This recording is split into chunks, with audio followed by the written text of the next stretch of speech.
তুমি কি জানো তোমার নামে আমি নারী নির্যাতনের মামলা দিয়েছি?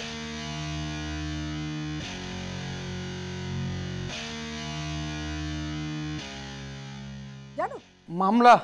হ্যাঁ। আমার নামে? হ্যাঁ। আপনি আমাকে, তাহলে তো আমি জেলে যাব। আমার ফাঁসি হবে। আজকে না গেলে চলে না? কেন? না মানে আমি বলছিলাম যে আজকের দিনটা একটু বাসায় থাক। না, আমাকে আজকেই যেতে হবে। দেখ তো কে।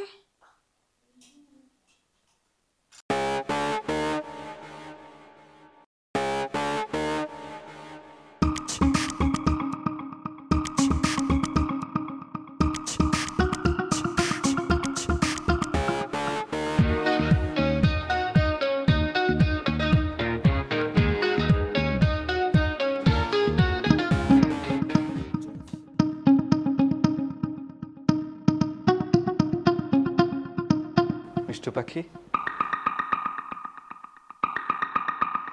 মা। আরে বাবা, এসে বেঁচে থাক বাবা, বসে।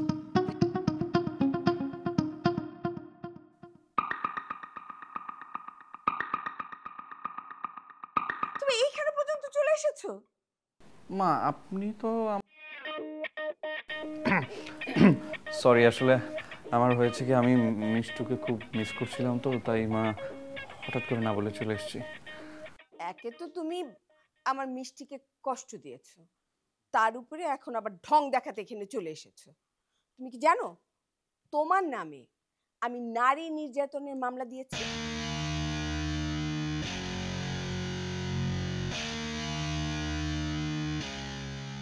জানো? মামলা? হ্যাঁ। আমার নামে? হ্যাঁ। আপনি আমাকে, তাহলে তো আমি জেলে যাব। আমার ফাঁসি হবে। আপনি এটা করতে পারেন না। আপনি আমার নামে মামলা দিতে পারেন না। আমি আমার এই বউকে ছেড়ে আমি কোথায় যাব? আপনি ওর দিকে কিভাবে তাকাবেন বলেন তো?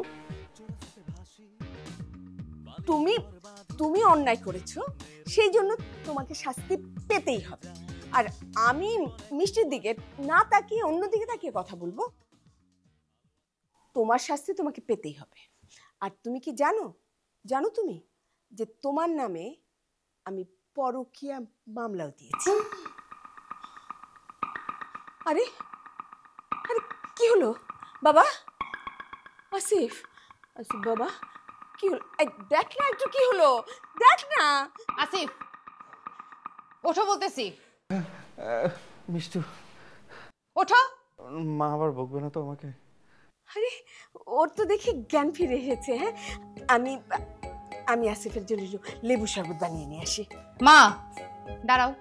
আশ্চর্য, হঠাৎ কেন মা রেগে গেলেন? তুমি চুপ করো। হ্যাঁ, তোমার সাথে আমি এটা নিয়ে পরে ডিল করতেছি। এমনিতে সারাদিন ধরে না এখানে সবাই অজ্ঞান হওয়ার জন্য লাইন ধরে আছে। তোমার মাথাটা নষ্ট, তুমি চুপ করে বসে থাকো। মা তুমি আমাকে বলো, এই গাথাটাকে তুমি এখানে ডেকে আনছো কেন?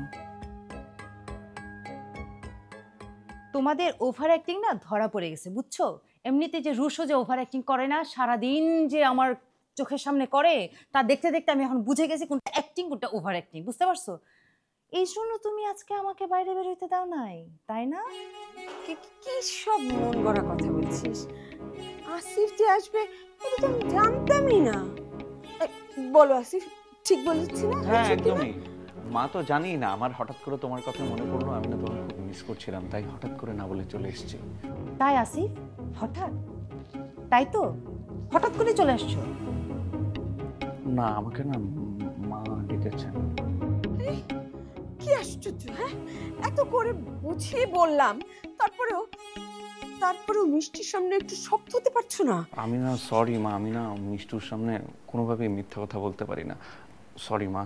রাখো তোমার সরি। সারাদিন কত ঝামেলা করে কত কিছু রান্না করেছি, তার একটা কিছু তোমাকে খেতে দিব না। যত সব। তোমার নাটক কি শেষ হয়েছে নাকি আরো কিছু বাকি আছে মা? তুমি আসলে কি, তার মানে ওই যে মামলা করার ব্যাপারটা এটাও মিথ্যা ছিল, তাই না? শুধু শুধু আমার টেনশন করাবা, আমাকে টেনশন বাড়াবা, এটাই তোমার ছিল আসল উদ্দেশ্য। আমি সবই বুঝতে পারছি। ইয়ে কি করব বল, তুই যেরকম পাগলামি শুরু করলি। পাগলামি দেখছোটা কি তুমি? হ্যাঁ, এখন তোমাকে আমি আসল পাগলামি দেখাবো। আমি ওর সাথে একা একা কথা বলবো, ওকে আমি ভালো মতো ধরবো। তুমি এখন এখান থেকে যাও, যাও যাও, ওর সাথে আমি কথা বলতেছি। ছেলেটাকে মারধর করবি না তো? মা, আচ্ছা যাচ্ছি।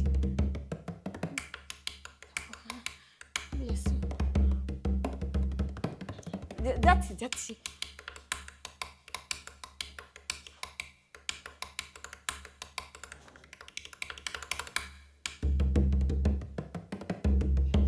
এই এভাবে শার্টের বোতাম লাগা রাখছো কেন? খোলো, মনে হইতেছে ফার্স্ট লেগে এখনই মারা যাবে।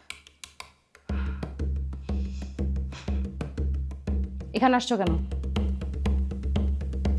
মা ডাকছে তাই। মা ডাকছে এটাই কারণ? হ্যাঁ। আর কোনো কারণ নাই? সত্যি আর কোনো কারণ নাই? আর কি কারণ থাকবে?